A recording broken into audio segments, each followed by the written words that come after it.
Assalamualaikum warahmatullahi wabarakatuh. Perkenalkan, nama saya Fasalina, saya dari kelas manajemen 19C, NPM 19411126, Fakultas Ekonomi dan Bisnis, Universitas Teknokrat Indonesia. Baik, di sini saya akan menjelaskan tentang materi obligasi.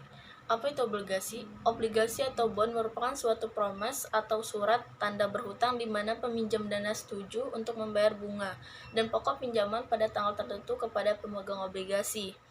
Obligasi merupakan salah satu macam surat berharga yang diperjualbelikan di pasar modal.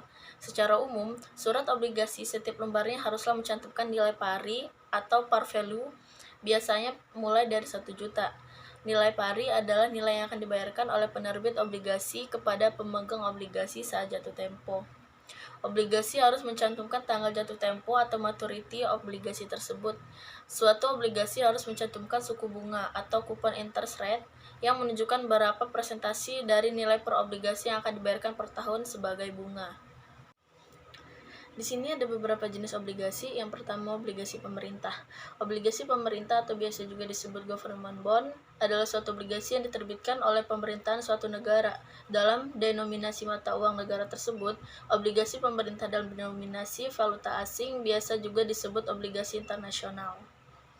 Yang kedua, ada obligasi swasta atau obligasi perusahaan, yang dalam istilah asing dikenal sebagai corporate bond, adalah obligasi berupa surat utang yang diterbitkan oleh korporasi atau perusahaan baik berupa BUMN maupun korporasi lainnya. Yang ketiga, ada obligasi daerah. Merupakan efek yang diterbitkan oleh pemerintah daerah dan tidak dijamin oleh pemerintahan.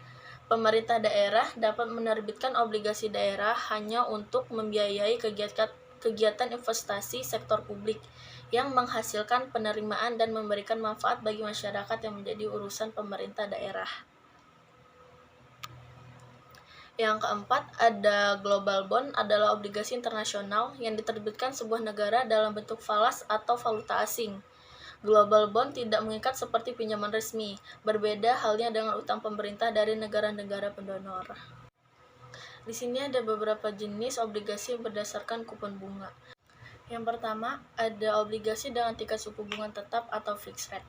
Obligasi berkupon tetap ini biasa disingkat dengan nama FR dan membayarkan kupon dengan nilai persentase tertentu yang tetap dalam jangka waktu tertentu, dihitung dari nilai pokok obligasi. Obligasi ini hampir serupa dengan deposito. Yang membedakannya, jangka waktu jatuh temponya lebih panjang, bisa berkisar antara 1-30 tahun. Semakin panjang waktu jatuh temponya, semakin besar pula obligasinya. Besaran nilai kupon obligasi ini juga disebabkan ada risiko gagal bayar dari penerbit obligasi tersebut. Yang kedua, ada obligasi dengan tingkat suku bunga mengambang floating rate.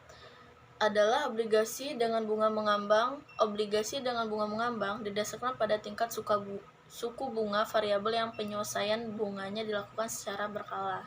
Yang ketiga, ada obligasi tanpa bunga atau biasa dikenal dengan nama zero coupon bond, adalah suatu obligasi atau surat utang yang tidak memberikan pembayaran bunga secara berkala atau tanpa kupon sebagaimana obligasi pada umumnya sampai surat utang itu jatuh tempo.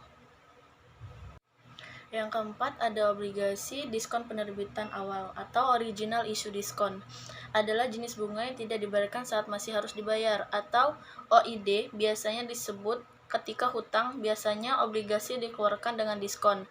Akibatnya, menjual obligasi dengan diskon mengkonversi pokok yang dinyatakan menjadi pengembalian investasi atau bunga.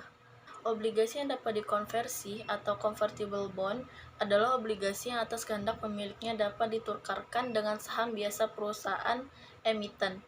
Bagi perusahaan penerbit obligasi dapat dikatakan sebagai penerbit saham yang ditunda. Obligasi yang diterbitkan dengan warrant adalah obligasi dengan opsi jangka panjang. Untuk membeli saham biasa emiten pada harga dan jumlah tertentu atau biasanya lebih tinggi dari harga pasar saat penerbitan warrant. Seseorang yang akan membeli obligasi akan mencari informasi tentang harga, tanggal jatuh tempo, dan suku bunga yang ditawarkan. Informasi ini guna untuk menentukan nilai imbal beli atas obligasi tersebut. Imbal hasil obligasi dihitung dengan 3 cara, yaitu yang pertama, imbal hasil saat jatuh tempo atau yield to maturity. Yang kedua, ada imbal hasil saat penebusan atau yield to call. Yang ketiga, imbal hasil saat ini. Harga obligasi biasa berubah dari waktu ke waktu. Misal, ketika kondisi ekonomi berubah, harga obligasi juga bisa ikut berubah. Ketika tingkat suku bunga naik, biasanya harga obligasi akan turun. Risiko yang dihadapi oleh pemegang obligasi adalah risiko tingkat bunga dan risiko gagal bayar. Obligasi akan diberikan peringkat oleh lembaga pemeringkat yang diakui seperti Moody's Standard dan POR atau S&P, dan di Indonesia adalah PT Pevindo. Peringkat tertinggi adalah AAA dan terendah adalah D. Sekian dari saya. Bila ada salah kata, saya mohon maaf. Wassalamualaikum warahmatullahi wabarakatuh.